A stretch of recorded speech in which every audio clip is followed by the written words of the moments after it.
Debt is older than money, older than coins stamped with kings' faces, and far older than banks that claim to manage us, and far older than because of it. It existed before paper, before ledgers, before centralized authority, emerging naturally whenever humans made promises that could not be immediately fulfilled.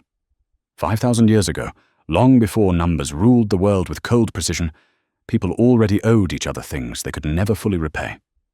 Here's the paradox that has haunted civilizations across millennia, shaping empires while remaining invisible to those trapped inside it. Debt is imaginary, a social agreement enforced by belief. Yet people suffer, starve, and die because of its consequences. Entire empires have risen on carefully structured obligations, and entire empires have collapsed when those obligations became impossible to escape. So why does humanity keep rebuilding the same system again and again, fully aware of how it ends and painfully familiar with its victims? And more importantly, why does the same group always profit, regardless of which empire rises or falls beneath the weight of obligation? Imagine a village, long before markets or currencies, where no gold circulates and no paper promises exist to abstract responsibility. There is only memory, trust, reputation, and the quiet understanding that survival depends on mutual obligation rather than formal exchange. "I'll help you harvest today," one person says, knowing that generosity now creates an expectation stored in social memory. "And you'll help me next winter," another replies, not as a contract, but as a shared assumption rooted in community survival. That was debt, not numerical or permanent, but social, flexible, renegotiable, and ultimately forgivable when circumstances demanded mercy. Then accounting arrived, and with it came the transformation of obligation into something cold, external, and mathematically rigid. The moment debt was written down, carved into tablets or inked onto parchment, it stopped being human and started behaving like a machine. It became permanent rather than contextual, transferable rather than personal, and enforceable regardless of famine, war, or misfortune. By 3000 BCE, Mesopotamian temples were recording debts on clay tablets, complete with schedules, penalties, and interest calculations. Debt had discovered something far more powerful than violence or faith, something that could dominate even kings and priests alike. It had discovered time, and the ability to charge rent on the future turned out to be extraordinarily profitable. Debt works like gravity, invisible yet constant, shaping behavior not through force, but through inevitability and mathematical certainty. You borrow from tomorrow in order to survive today, yet tomorrow always arrives, carrying the accumulated weight of interest. Early lenders realized a brutal truth that still defines modern finance, one that reshaped power without ever raising an army. You do not need to own land, grow food, or command soldiers if you own the claims on other people's futures. In ancient societies, farmers borrowed seed to survive the planting season, trusting that the harvest would restore balance.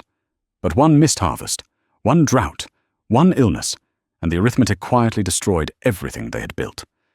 Debt did not only seize crops and tools, it claimed children, wives, labor, and eventually personal freedom.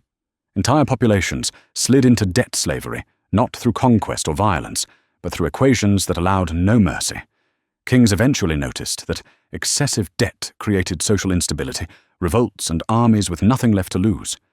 So they did something radical, something unthinkable by modern standards, yet necessary for survival of the state.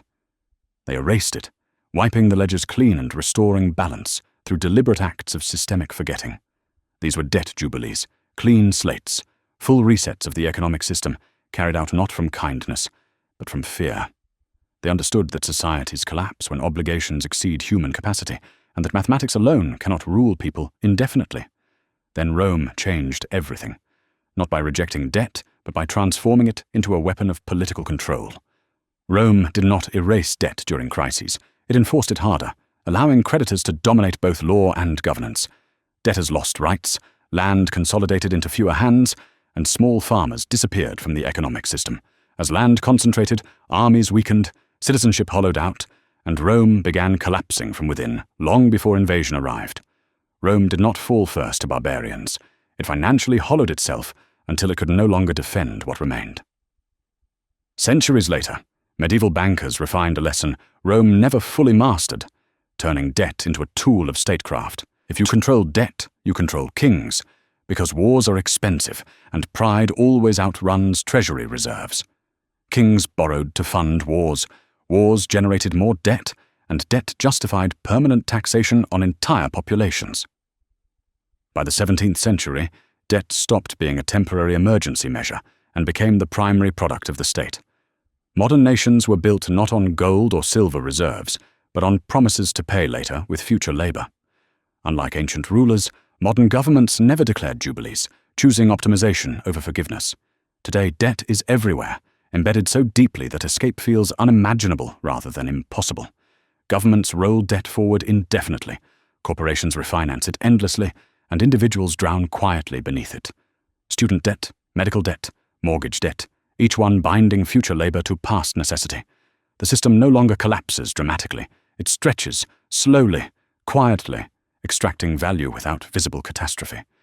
Debt no longer needs to be repaid, it only needs to be serviced, month after month, generation after generation.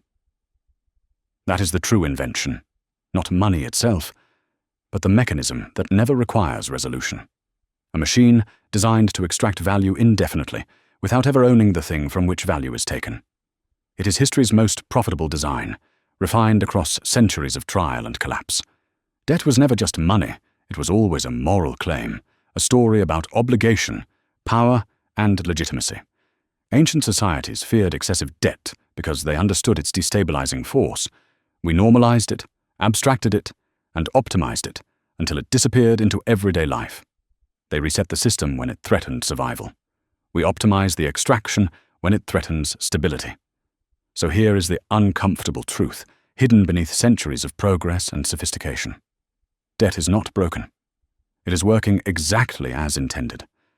The only unanswered question is not whether debt will end, but who will be forgiven and who never will.